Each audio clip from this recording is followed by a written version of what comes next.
What's happening everyone, my name is Alex and welcome back. In today's video we are checking out another dash camera, obviously because we are in the car here. So the one that we are checking out today is made by Aukey and the model name is DRA2, and you can actually find this for about $80, and I feel that for the price it offers quite a bit of value. So this is a dual channel dash camera. That means that we have a camera that's recording in front of the vehicle and a camera that records behind the vehicle. Not to mention that with the rear camera you can actually use as a backup camera. So every time you put the car in reverse, that camera switches on and then you can see that right on the mirror here. So if you look at this looks like a mirror. However, in here we actually have a 6.8 inches screen. So this gets installed over your car's mirror. So this way it looks like you have a regular mirror, but instead of a regular mirror, you actually have a 6.8 inches screen.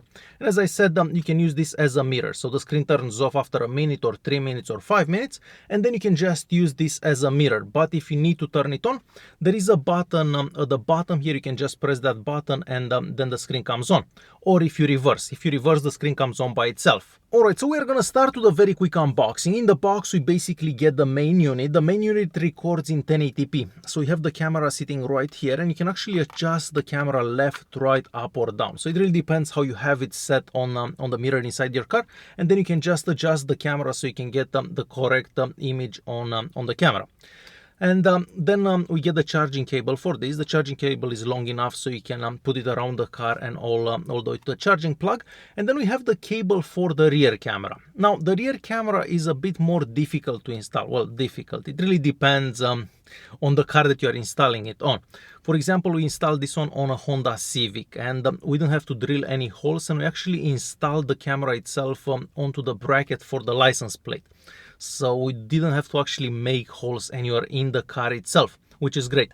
And then you have to pull the cables. One of the cables, the red cable, basically has to be connected to one of the reverse lights. So if your car has 1 or 2 reverse lights, any of them will work, right? So once it's connected to the reverse light, every time you put the car into reverse, then the camera will turn on. So the screen will turn on here, and then you can basically see whatever the rear camera sees. So the rear camera only acts as a reverse camera whenever the car is in reverse. Whenever the car is not in reverse, then you record with the front and the back.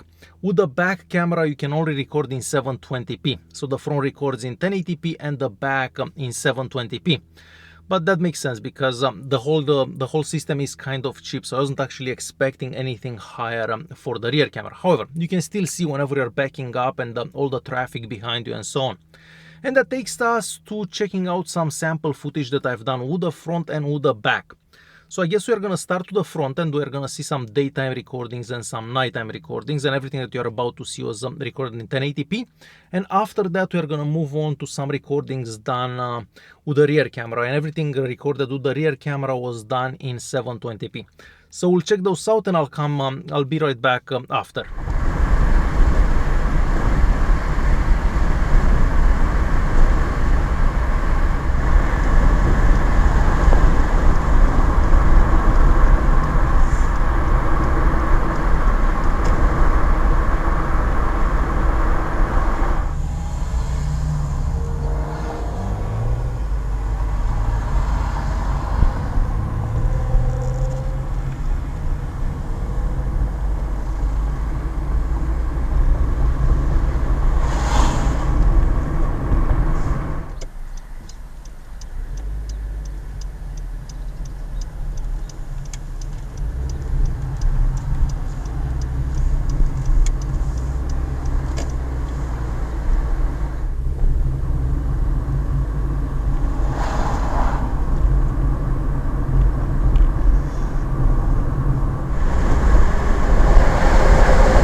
Deci,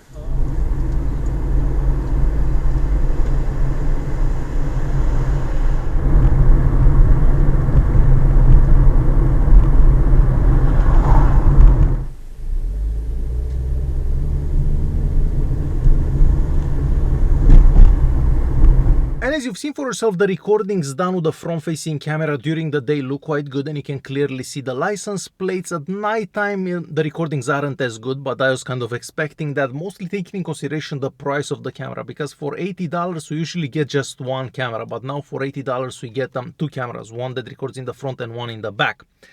So the recordings are okay for the price, I would say. I mean, I've seen better, but those cameras are also more expensive.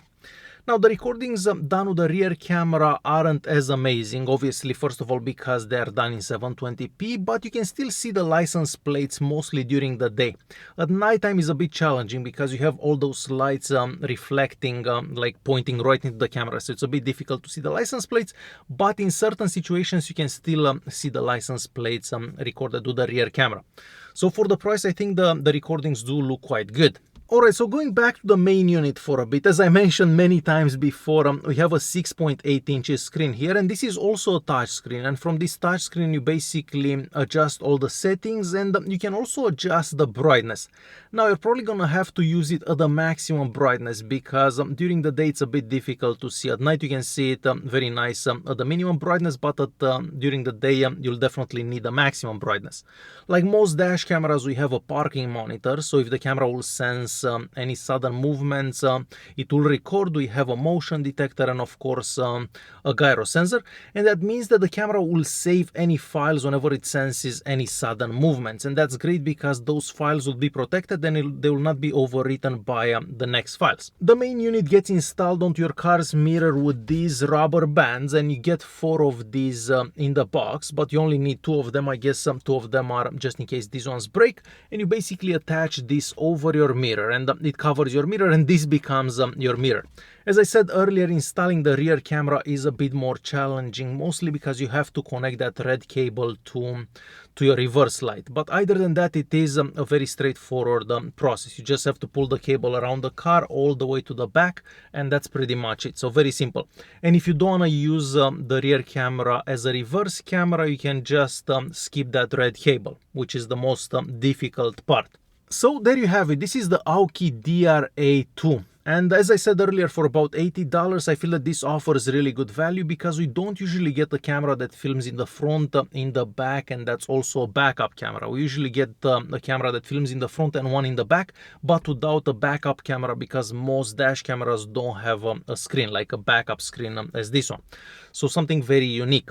Now, if you don't really care about that backup camera or the reverse camera, you can get something cheaper like the Aukey DRA1, for example, and that one is like 40 bucks, so much cheaper, but it does way less, of course. Alright guys, hopefully you enjoyed this video. If you did like it, don't forget to press that like button, don't forget to subscribe, and I'll see you in the next one. Thanks for watching.